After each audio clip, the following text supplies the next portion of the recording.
We all know Canon creates stellar camera lenses, but they are far from being affordable. Thanks to Viltrox, we now finally have a third-party RF camera lens that is super affordable. But is it any good?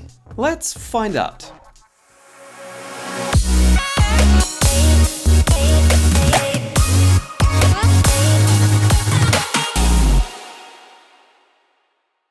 What up guys, my name is Eddiebear and welcome to finally a new episode. Today we are going to cover a third-party RF lens that is an absolute must-have for all RF shooters out there. But before we dive into that, let's talk about why this lens is so special. In general, RF lenses at the moment almost exclusively come from Canon, and we all know Canon glass is not just super high quality, but also quite pricey. So when Viltrox reached out to me whether I wanted to test their new 85mm f1.8 RF lens, I was super excited. Not only because it's an 85mm lens, and I think everybody who shoots portraits should own an 85mm lens for that super smooth background compression, but also because it's an f1.8.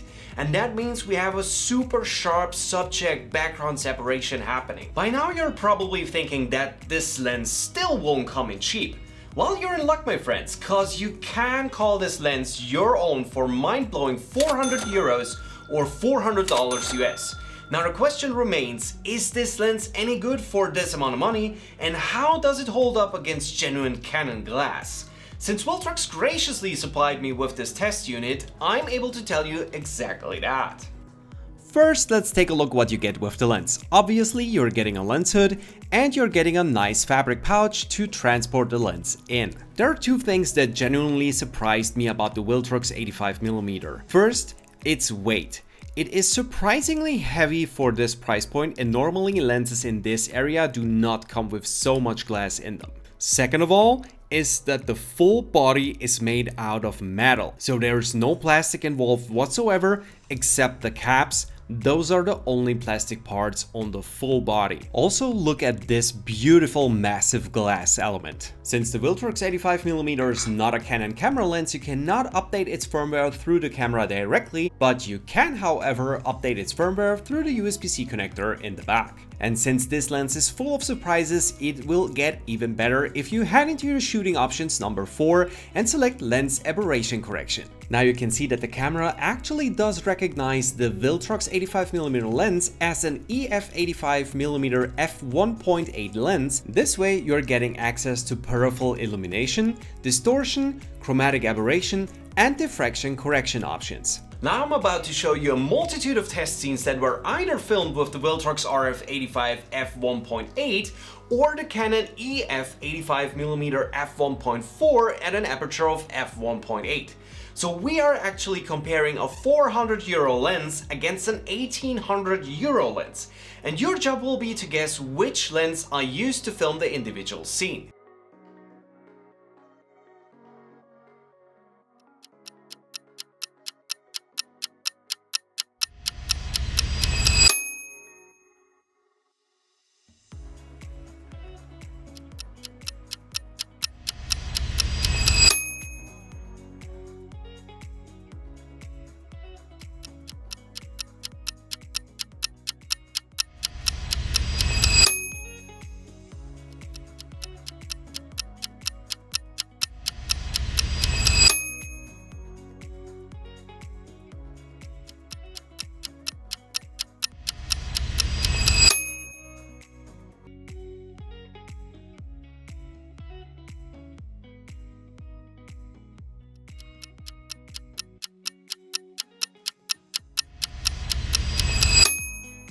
So it's not that easy distinguishing these two lenses, isn't it?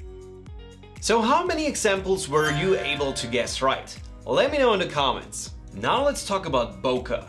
You can see in this side by side that both lenses at f1.8 have an excellent subject separation from the background, but you can also see that the Viltrox lens is a little bit more uncontrolled when it comes to the softness of the bokeh. Especially at the hoodie, you can see that there's already some fringing going on. With the Canon lens, that's not the case. So their bokeh is a little bit softer, and you especially can see that in the next example. In this bokeh ball comparison, you can see that the Viltrox lens is a little bit harsher and the bokeh balls are not as round as they are with the Canon lens, but considering that the Canon lens is 4.5 times more expensive than the Viltrox lens, then I would say that the result you get with the Viltrox RF lens is more than good enough for most of your customers out there.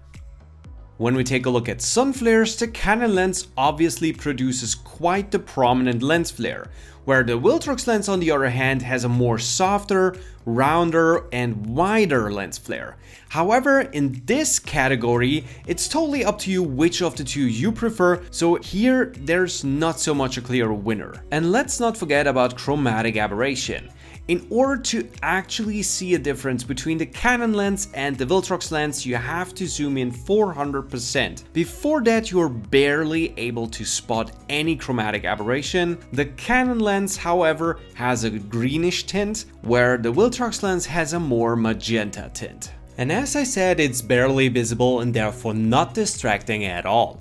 And let's not forget about autofocus, cause that's something most third-party lenses tend to have an issue with.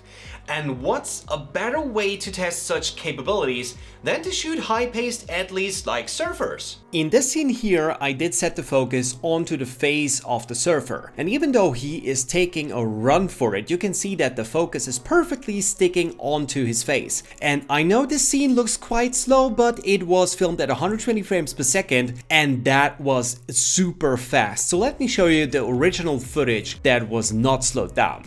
And take a look at the focus bracket, how well it sticks to his face until he does the jump. And to put the autofocus performance of the Viltrox 85mm lens into a perspective, this is the Canon EF 85mm f1.4, which is known to have a super fast autofocus. And you can see it is perfectly sticking to the subject, even though he's a fast rider, he moves a lot, it is hard for me to keep him actually in frame, and the camera is still on his face with the focus. So the Viltrox lens did not perform anything but perfect in such conditions like the Canon lens did. And here's also the scene with the focus box, and you can see it sticks perfectly to his face, but I almost have the impression that the Viltrox lens did a better job nailing the focus than the Canon lens did.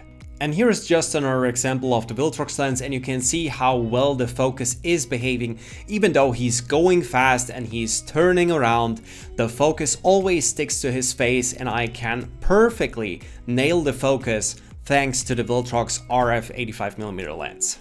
By the way, Viltrox is hosting a photography contest and you can win a bunch of their products, and also from other manufacturers like Zhiyun, DJI, Fuji and others. So I'll link the contest in the description and make sure to enter for a chance to win some cool new gear. So if I have to sum up the performance of the Viltrox 85 RF lens, I'd say it's an absolute bang for a buck. Sure, there are lenses that come close to it price-wise, and by now even Canon has an 85mm lens, but that one's only f2 and not f1.8. Sure, it has image stabilization, but with the in-body stabilization of the Canon R5, you have seen how well my recordings turned out, and they were all handheld. So getting a lens with this performance for 400 euros is an absolute steal. In conclusion, what is your opinion on third-party RF glass? Are you rather sticking with Canon, or would you give other lenses a try? Let me know in the comments. And with that said, thank you for watching, like, share, do the YouTube stuff, and I see you in the next one. Peace.